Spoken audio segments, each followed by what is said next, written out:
Thank you, Lori.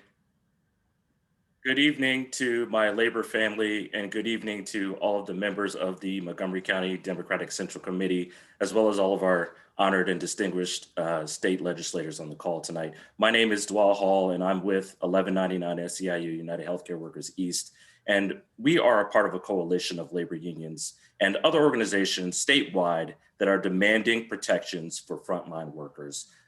Right now, since the start of March of 2020, there have been almost 6,000 Marylanders who have lost their lives to this disease. That's why we're supporting the Maryland Essential Workers Protection Act, which is sponsored by Delegate Davis and Senator Augustine during this upcoming legislative session, which we would hope would ensure that workers have critical basic safety and health standards for employees during a pandemic like this one. The first tenet of this is safe and hygienic conditions.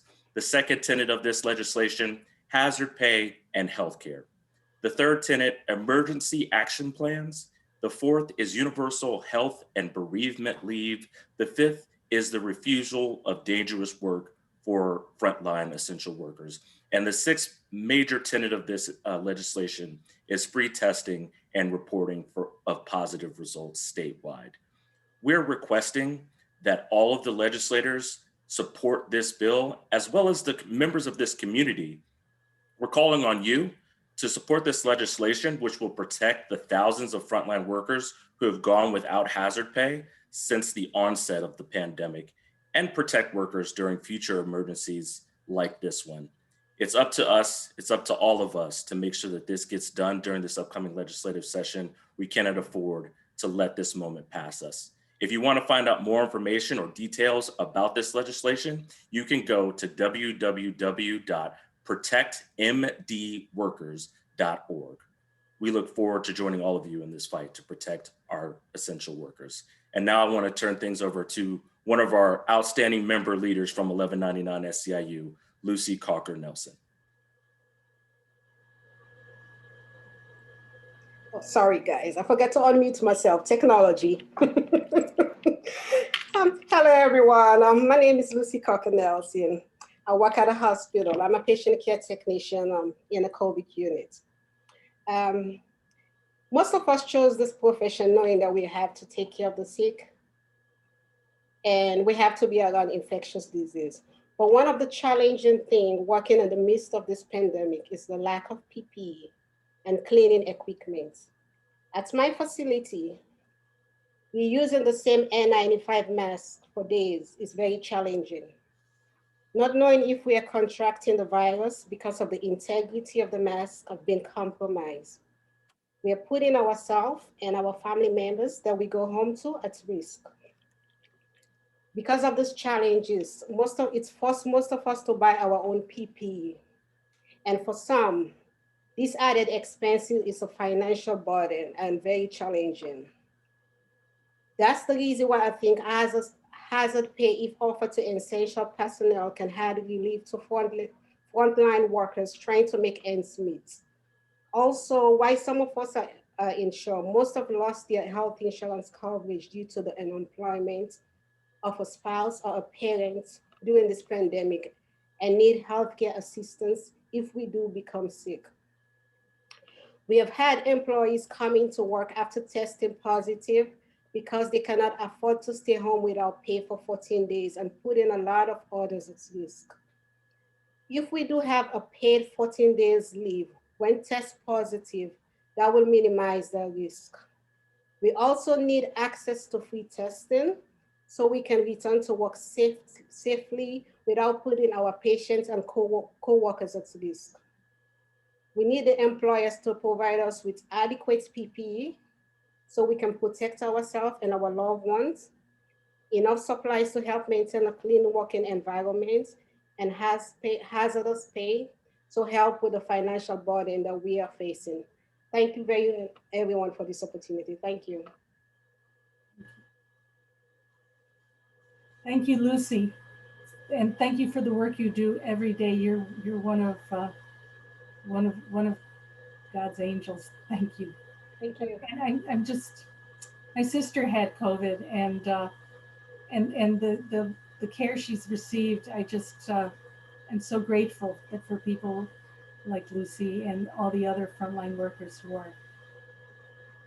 who are doing this for love. Thank you. And money and protection and decent legislation. Yes.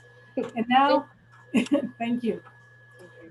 And now we're going to hear from Derek Jeter, a social studies teacher at Springbrook High School. He's a member of the MCEA bargaining team, and he's going to be talking about site council legislation.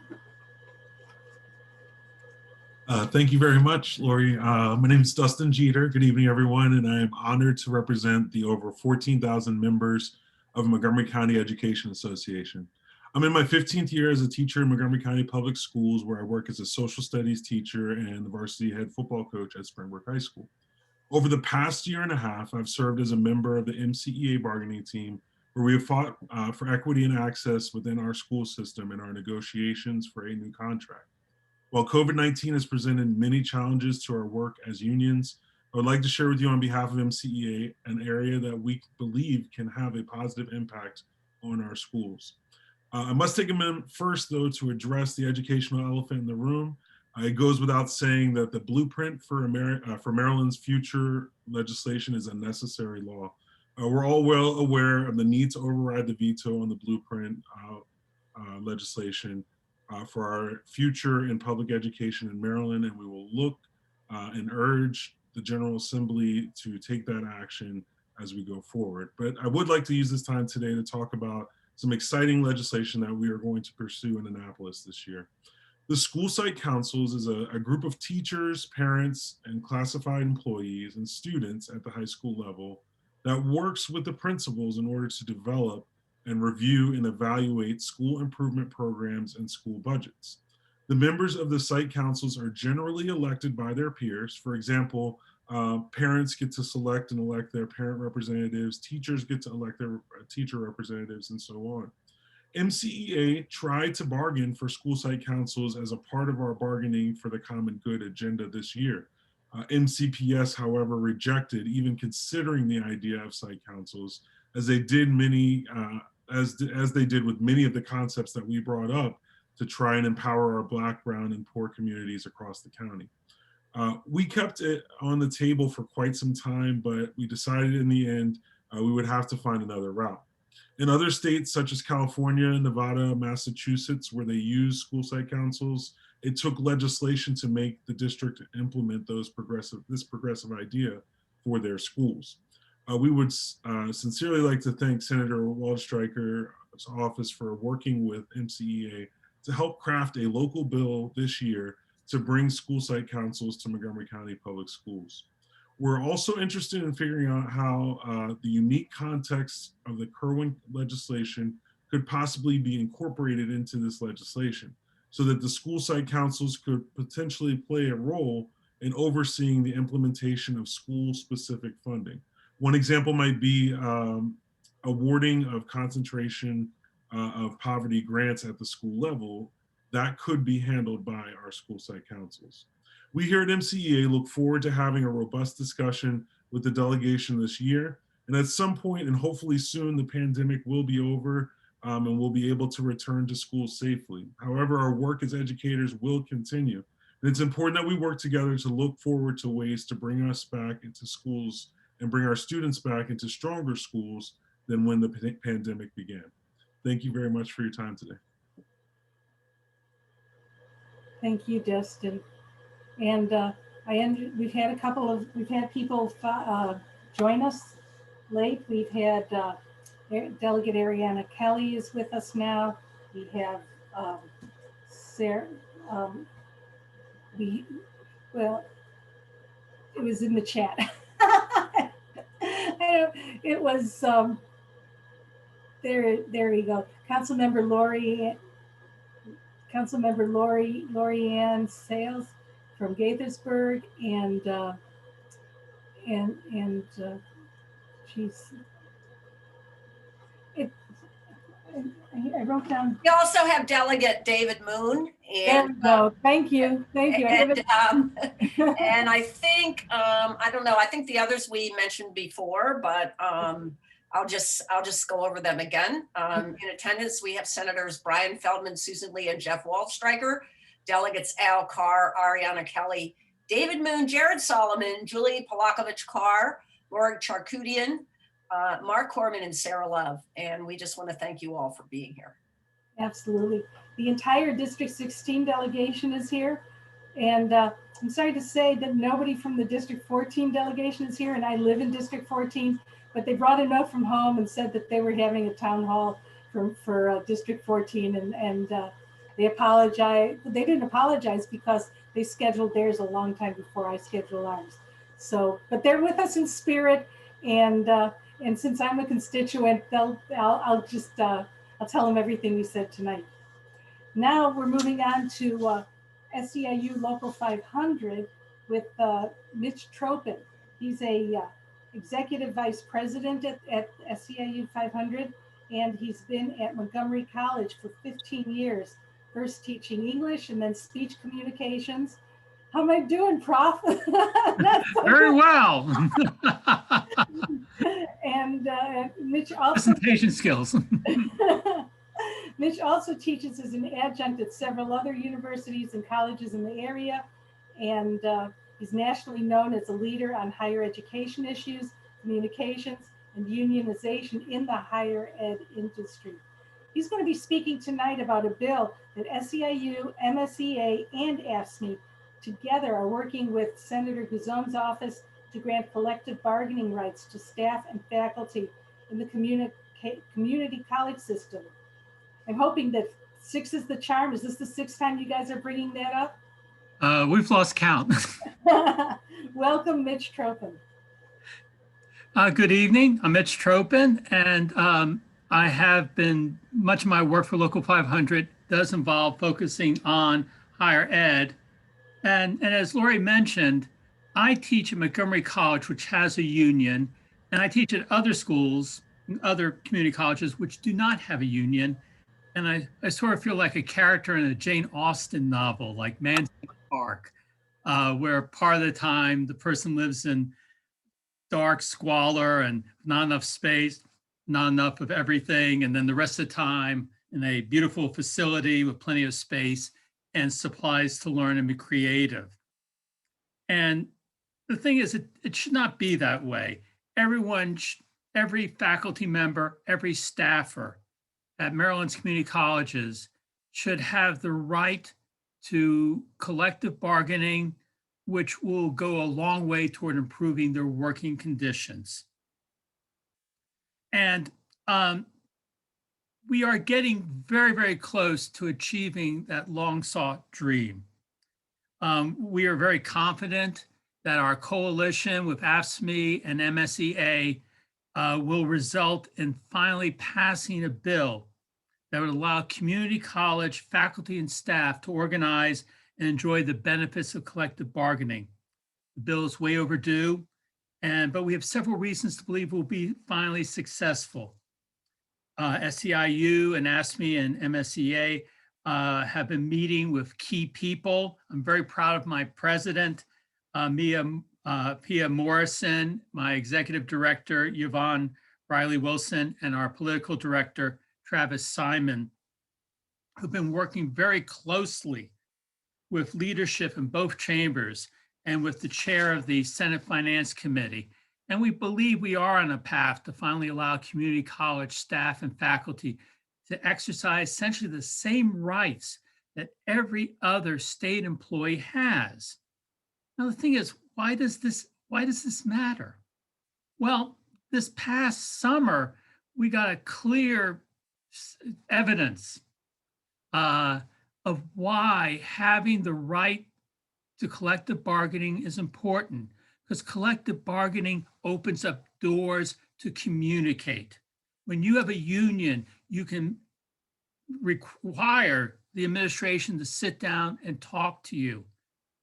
So last May, when it became clear that all community colleges in Maryland would be teaching online because of the COVID-19 crisis. The union representing full-time faculty and the union, my union, Local 500, represents part-time. We have asked for a meeting with the administration of Montgomery College. And we told them, we were able to explain to them that a lot of faculty members had no experience teaching online. That's a lot more complicated to build a class, to learn things like Zoom. And the administration responded because we were able to make our case to them. And they realized that the training took time and effort. And so the college got money under the CARES Act to pay faculty for taking extended 2-month training. We were probably the only community college to get that kind of intensive training. Moreover, faculty were paid to take the training. Other senior faculty members were paid to provide as mentors. And all this happened because we have a union. And meanwhile, over the last few months, I've been speaking to groups at community colleges that do not have unions. And I hear the same story over and over.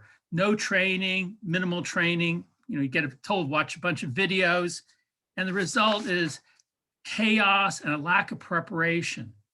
Having a union greatly improves the quality of education for MC students. And that's why it's important. You need to be able to have the right to talk to your administrators. So we are confident that passage of the community college bill will happen, but we're taking nothing for granted. And we're urging everyone that the leadership knows that you support this bill and will be voting yes. We need each of you to be champions for this bill and for working people at our community colleges. This community college bill will benefit faculty and staff. And I think this will also have a great chance of working because it is this tremendous coalition of unions. So thank you very much.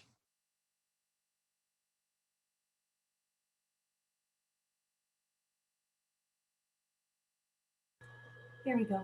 Thanks, Mitch. Just got under the gun. Yeah. And thank you everybody who's been signing this petition. We're very, very appreciative of the support. Speaking of being appreciative, I'd like to thank everybody from the Labor Advisory Committee who's here or not here tonight. Dolly Kildee, Dolly Kildee, retiree from SEIU 500, Travis Simon from SEIU 500, Angie Artis from MCEA, Dwa Hall, who you saw earlier, 1199 SEIU, Derek Neighbors, ATU Local 689, Keith and Derrico from AFSCME, Lance Kilpatrick, Jim McGee, Amy Millar from McGeo, and moving on, our next speaker is going to be Corey Hartwich, who's also a member of our committee. He's with National Nurses Union, and he's going to be talking about the Medical Debt Protections Act. Thank you, Corey. Thanks, Lori. And thanks for the opportunity to speak. I'll try to keep this short because I know we'd like to get into a back and forth discussion. As the pandemic has made so obvious, people in this state need access to health care for the good of themselves, but also the good of everyone else in the state.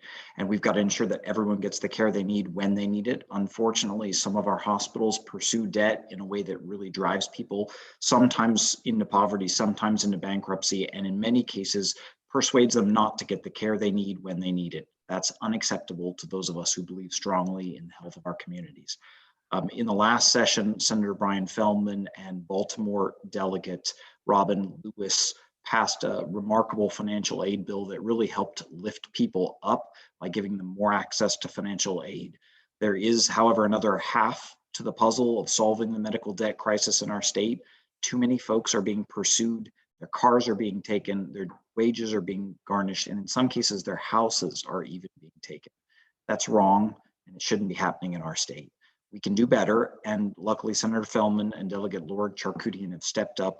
They're working on a really great bill that will prevent those bad things and will allow people to get a payment plan that's reasonable and that allows things to get paid back in a reasonable amount of time.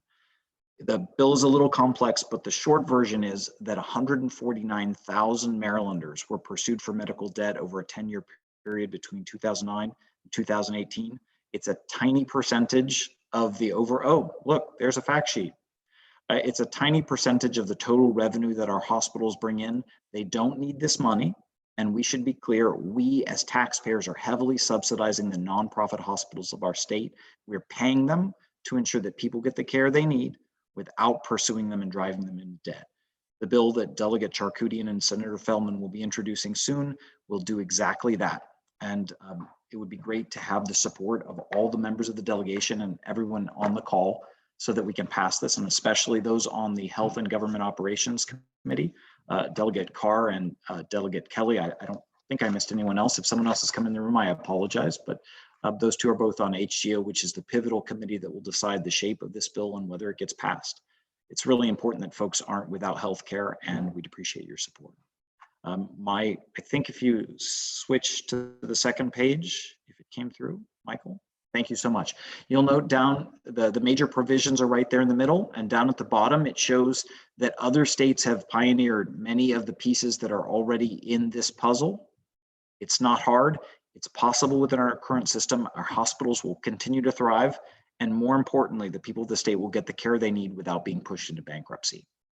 And I noticed that my colleague Brig from 1199, who's doing some incredible organizing in the Baltimore area and statewide, is on. And Brig, if you want to talk at all, please jump in. And Delegate Charkoudian is here as well.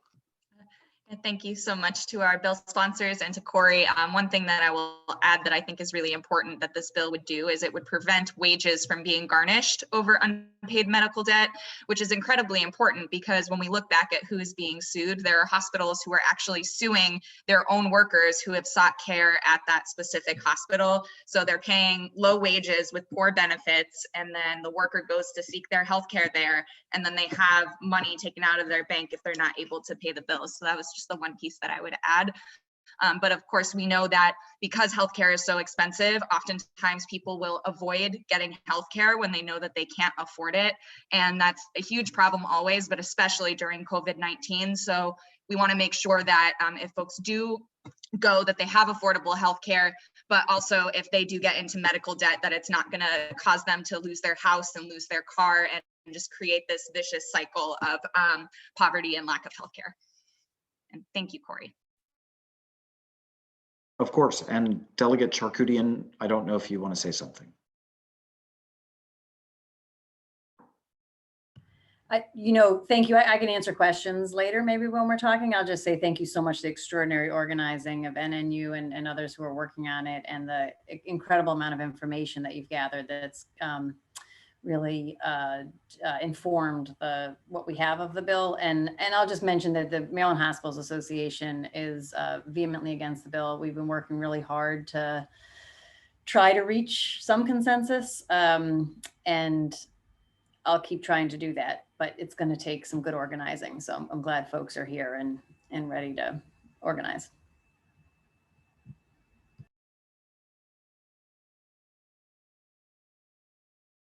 Then I'll pass it back. Thank you so much.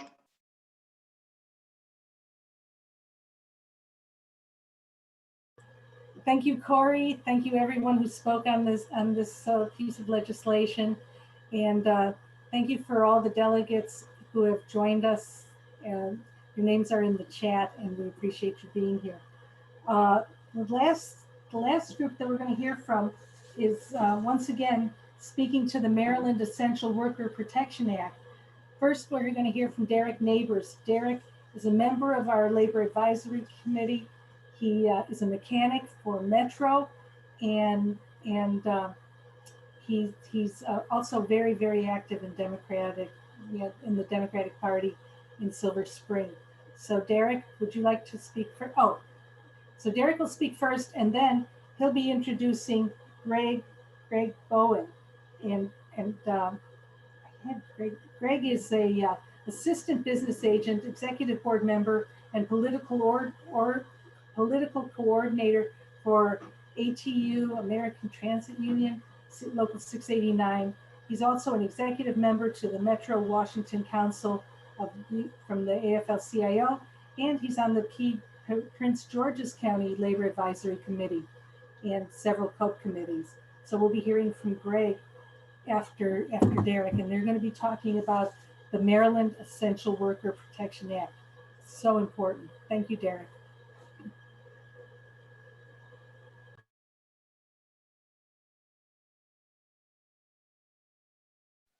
Yes, good evening.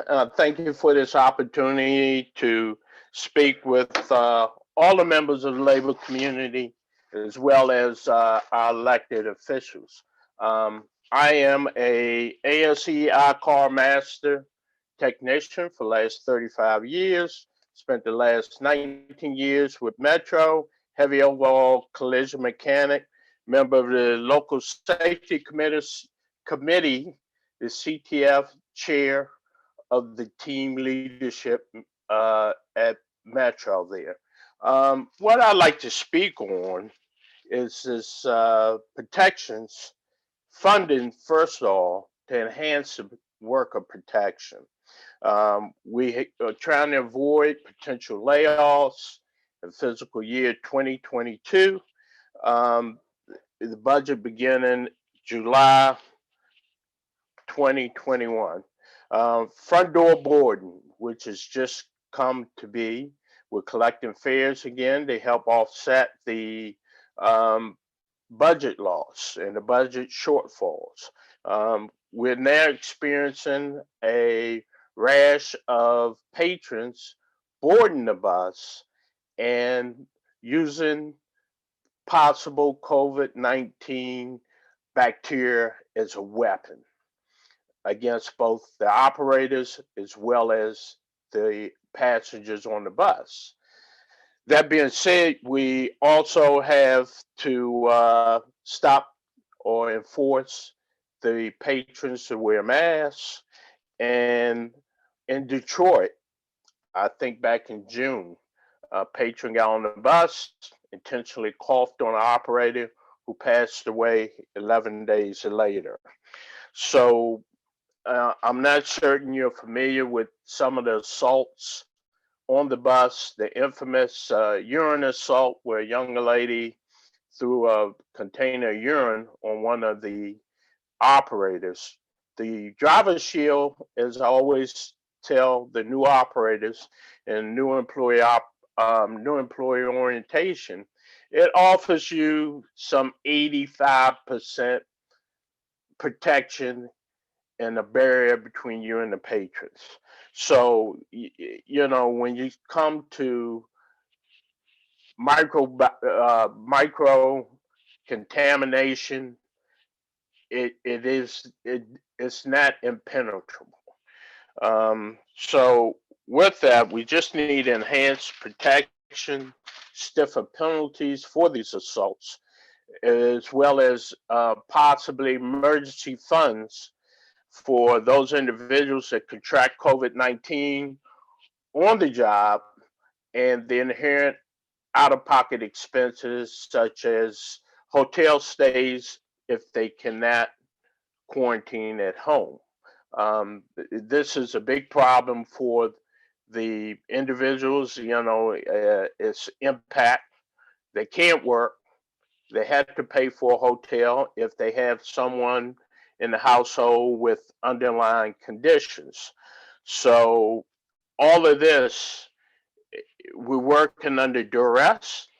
Quite a few of our employees suffering from PTSD, and you know it causes disruption on the bus line, as well as just backing up or overburdening already canceled routes and overloaded buses as they are.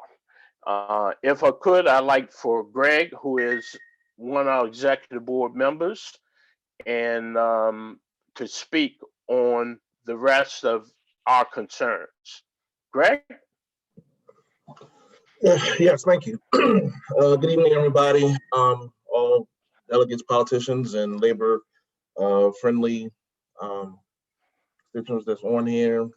Like was said, my name is Greg Bowen. I am an executive board member and assistant business agent for ATU 689 out of Metro and other transportation throughout the region. Just want to echo a little bit on to what Derek is saying. We are the essential workers that transport the essential workers to work for the most part. So it is a vital piece for us to make sure that we able to get people back and forth, to go to the doctor's visits, to go get tested, to get to work, to help still push and further the economy for those who are not able to stay home and they still have to go into work because that's what their jobs are. Requires, like I said, as essential workers. So a big part of what Derek was speaking on was the funding part of it. There's a huge, the legislation that was put in place a couple years ago. The first was the dedicated funding, which as of now was kind of reneged on from the state of Maryland, from the governor, for partial of it being held back. And we are still in crisis mode where a lot of it needs to be, we still need the funding in order to maintain. We are getting ready to, we just waiting to find out once we officially get all the funding from the emergency that just came in to see how many we are going to be able to not lay off. But this 2022 budget does start fiscal year in July, and there's still going to be a lot of people who are affected by it. So we would like, again, like Derek said, for everyone who is echoing the support for the different bills to be put in place to support it. And we thank you very much. Thank you. Thank you, Greg. Thank you, ATU, for being here. And we hope that you'll be getting the support that you need, especially for the Maryland Essential Workers Protection Act. Now we'll hear from an elected official, Senator Jeff Waldstreicher. He's going to talk about what he heard tonight and what the plans are for the legislators in terms of labor this coming session. Well, thank you, Lori. I really appreciate your leadership and putting this together. It's wonderful to see so many friendly faces. Let's start just with some friends that we have in the community, because these continue to be dark times for many of your members and many of our colleagues. So please keep our Representative Jamie Raskin in your prayers. As many of you know, Jamie's son passed away a few days ago. Jamie wrote a very moving account of his son's life. I encourage you to take a look at it and please keep Jamie in our prayers. Many of you know the county administrator, former Senator Rich Madalino. Senator Madalino's father passed away of COVID.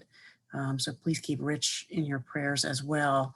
And then we heard so eloquently tonight from our friends at ATU 689.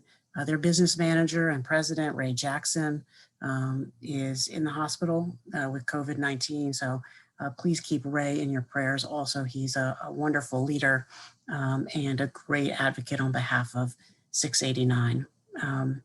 And so with that, I wanted to kind of buttress some of the things you've already heard tonight. One is the school site model. You heard from our friends at MCEA. I'm honored to be the sponsor of that local bill. One of the great ideas behind the legislation is that we'll pilot it here in Montgomery County before looking to take it statewide. And I think that's exactly as it should be. Montgomery County has always been a laboratory for progressive policy. We're always first to adopt some new things, new ideas. And so that school site model, which really puts everyone at the table, is such a wonderful way to do business between our schools, our teachers, our students, and parents. As legislators, we often say and very much believe that the best policy comes when everyone's at the table making the laws that we pass, and the same is true at the school level. And so I hope we can move this pilot program for the school site model. And then you heard tonight from Derek and others about assaults on our transit officers. This is its own epidemic. It started before COVID, but it has continued during the pandemic and put the lives of our transit operators at risk. As many of you know, an MTA bus driver in Baltimore City was recently murdered in the course of operating his bus. And fortunately, that person has been caught, but we have a number of assaults on our transit operators throughout the state, and that needs to end.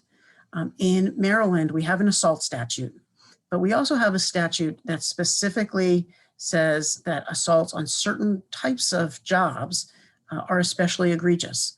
Assaults on police officers, assaults on EMS workers, assaults on emergency nurses. I know the nurses are here with us tonight, but we don't have a special statute for assaulting transit officers.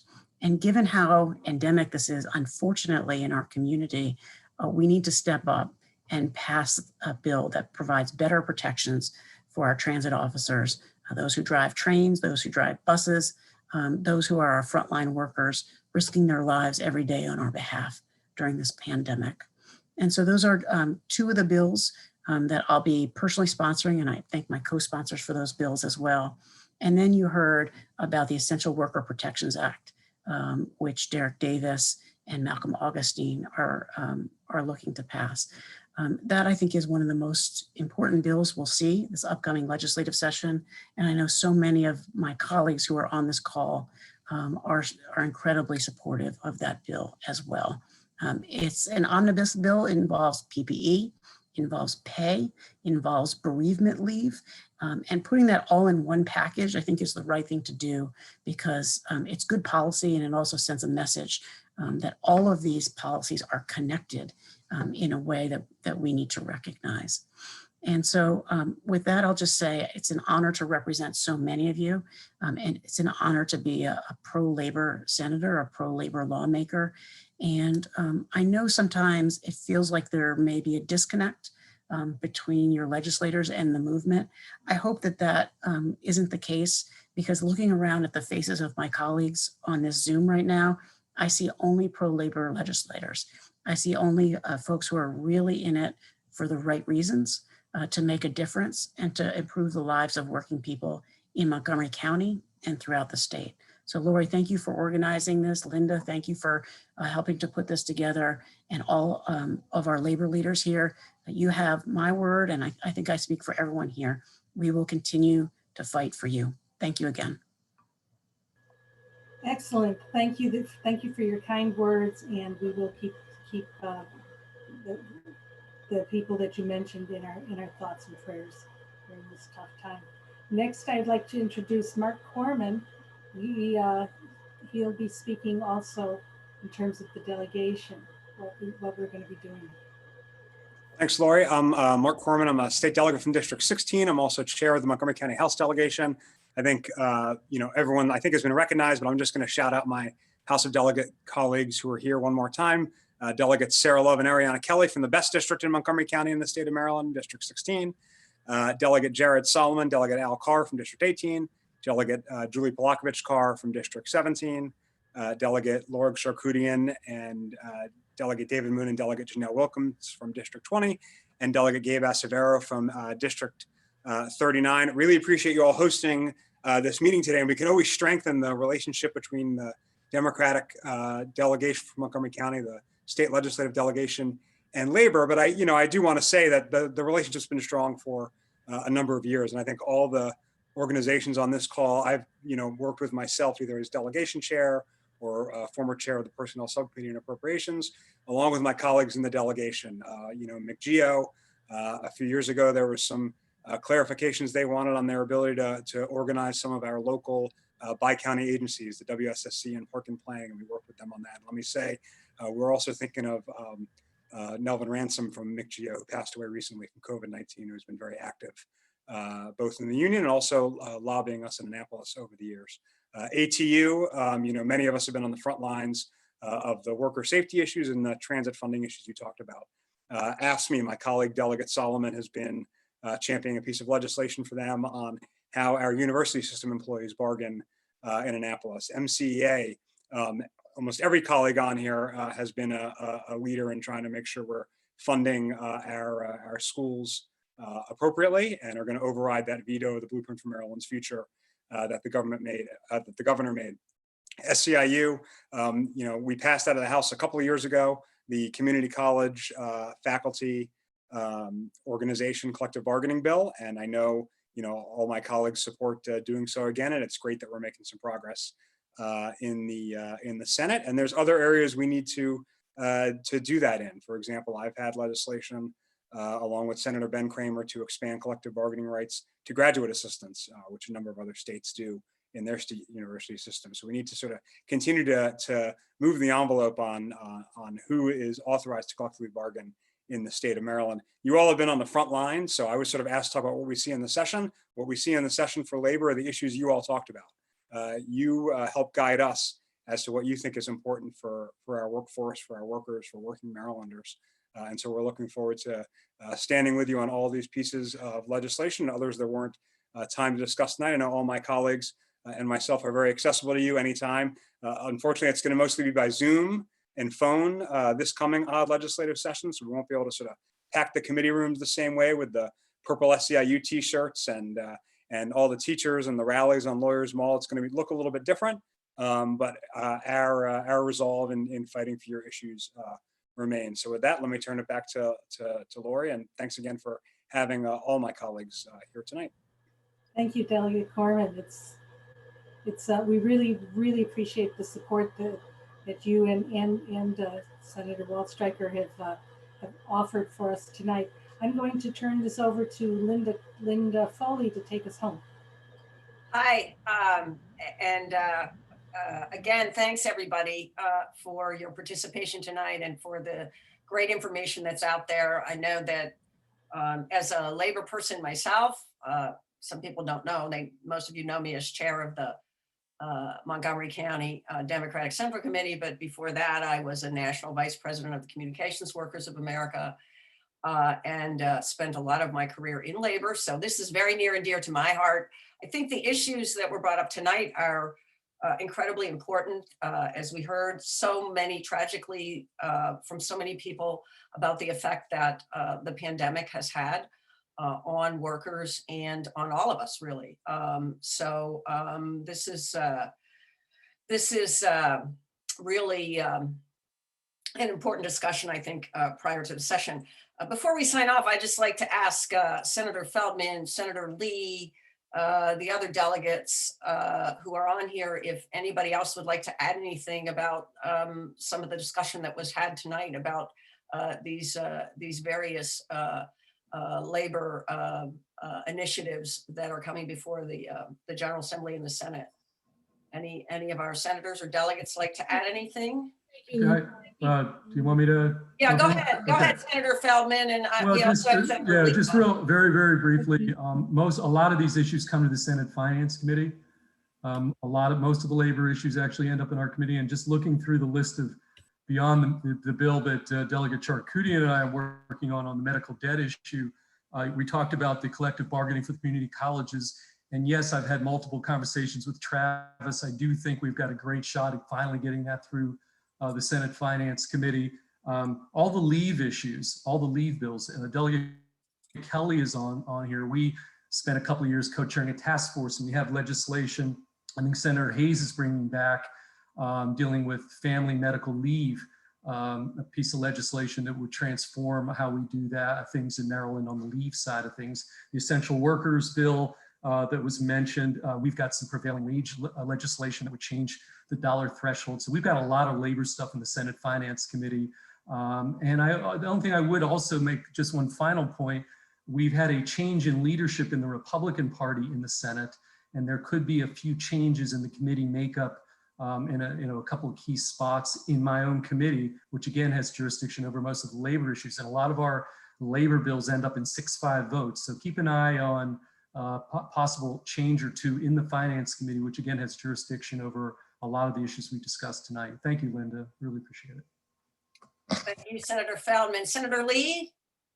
Yeah, thank you again, Linda, and thank you everyone, Lori, everyone, and all the sisters and brothers of who have championed a lot of our issues too in the Maryland General Assembly, particularly those to uplift all our workers and to provide a wonderful opportunity to be able to support their families and support themselves, but also bring dignity and respect to the workplace.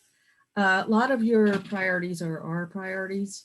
And I think during this 2021 session, it's going to be particularly challenging with COVID-19 still raging, with the economic downturn and gosh, our very principles and foundations of our democracy being challenged as we speak today.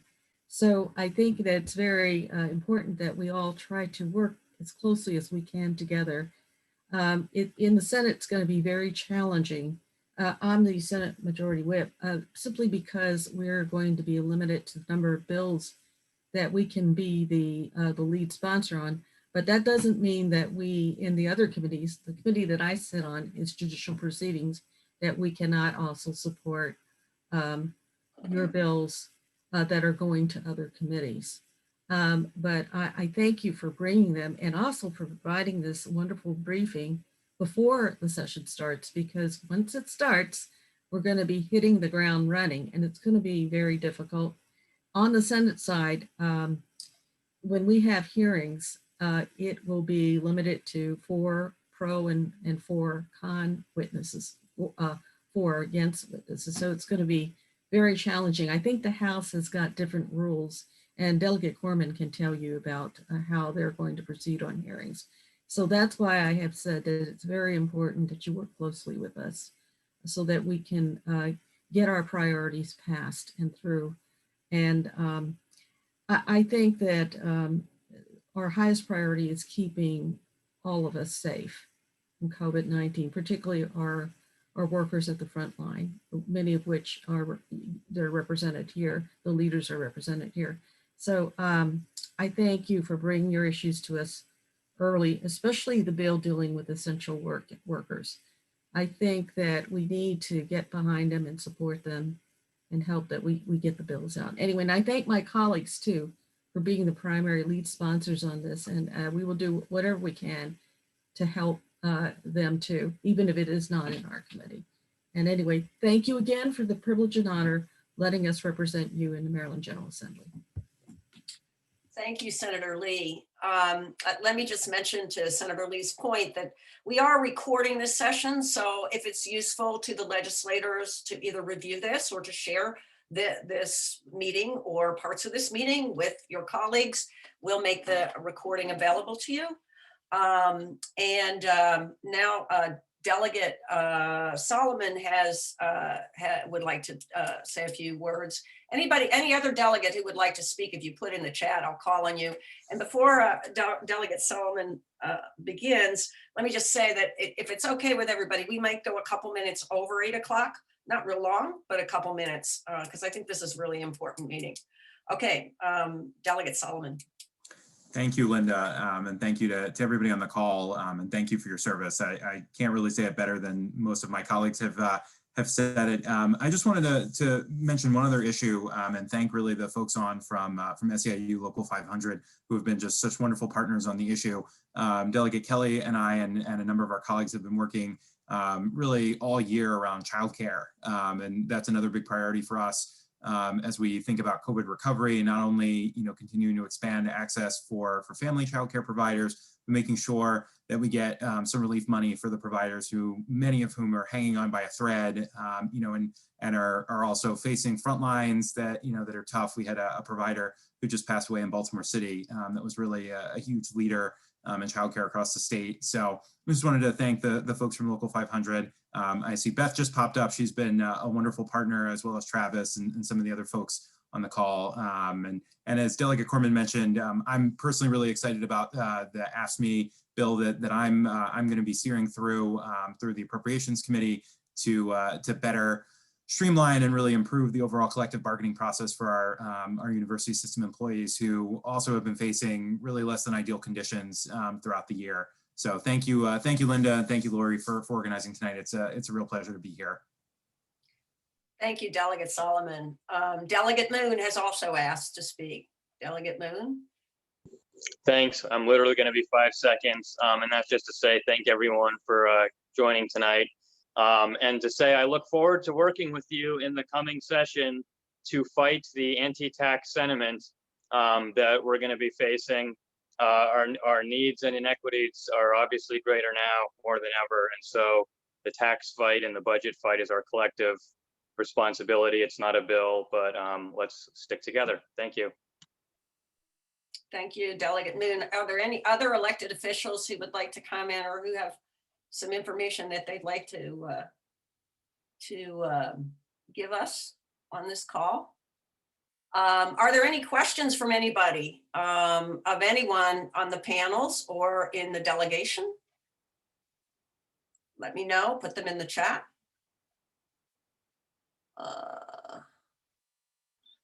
Okay, so I think that, again, tonight's a really important meeting. I'm so glad that we did this. Thank you to all my sisters and brothers in the labor movement, or as Lori Rodich says, in our labor family, who have shown up here today to talk about all of these important issues. And I just want to emphasize that, we are all in the labor movement supporting these initiatives. These are all important issues for all of us. We have to keep fighting, and we have to keep moving the ball forward in Maryland for workers. We're fortunate that we live in a state where we have a majority of Democrats in the House and Senate, and we can get real policy done here. We're also very fortunate to live in Montgomery County, where we have such a great delegation that represents us in the legislature. So we have a lot to be thankful for. However, this is a very difficult time, and I know that for the legislators, as you go off to your session on January 13th, that it will be new and different, and you have, some things that you have to work out in terms of trying to figure out how to do a legislative session in this age of COVID. And hopefully, the next time we have a legislative session, we can put a lot of this behind us. So I do want to thank everybody for being here. I do want to thank the members of the Labor Advisory Committee of the MCDCC, the Montgomery County Democratic Central Committee.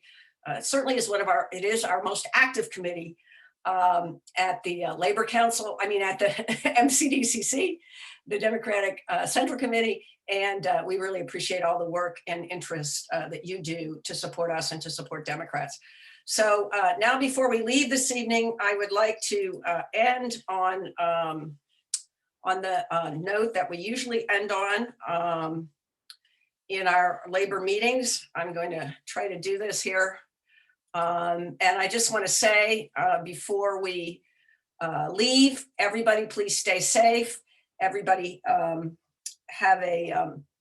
wish you a good legislative session and a productive legislative session. And we're all looking forward to January 20th, when I think we really feel like we can turn the page on at least part of the darkness in this chapter. So with that, I'm going to leave it with our favorite labor anthem. Hopefully this will work technologically. And whoops, there we go. My computer's slow. Hello.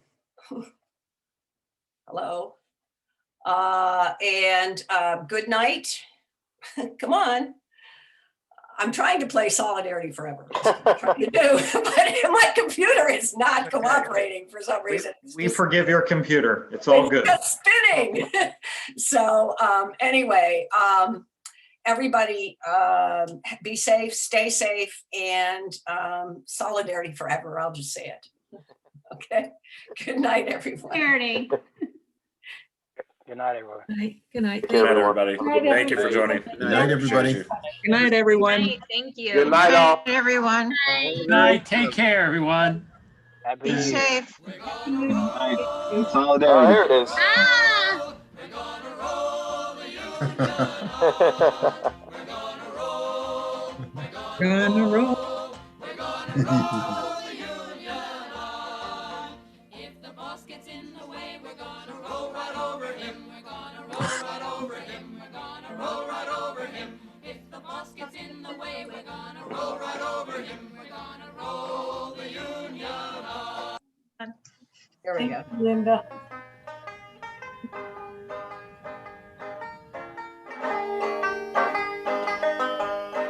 Solidarity forever. Solidarity forever. Solidarity forever. For the union makes us strong. When the union's inspiration through the workers' blood shall run, there can be no power greater anywhere beneath the sun. Yet what force on earth is weaker than the feeble strength of one? But the union makes us strong. Solidarity forever. Solidarity forever. Solidarity forever. For the union makes us strong. It is we who plowed the prairies, built the cities where they trade, dug the mines and built the workshops, endless miles of railroad laid. Now we stand outcast and starving mid the wonders we have made, but the union makes us strong. Solidarity forever. Solidarity forever. Solidarity forever. For the union makes us strong. Good night, everybody. Good night, everybody. Good night. My Greg Bowen, who runs this city? ATU runs the city. Thank you. You.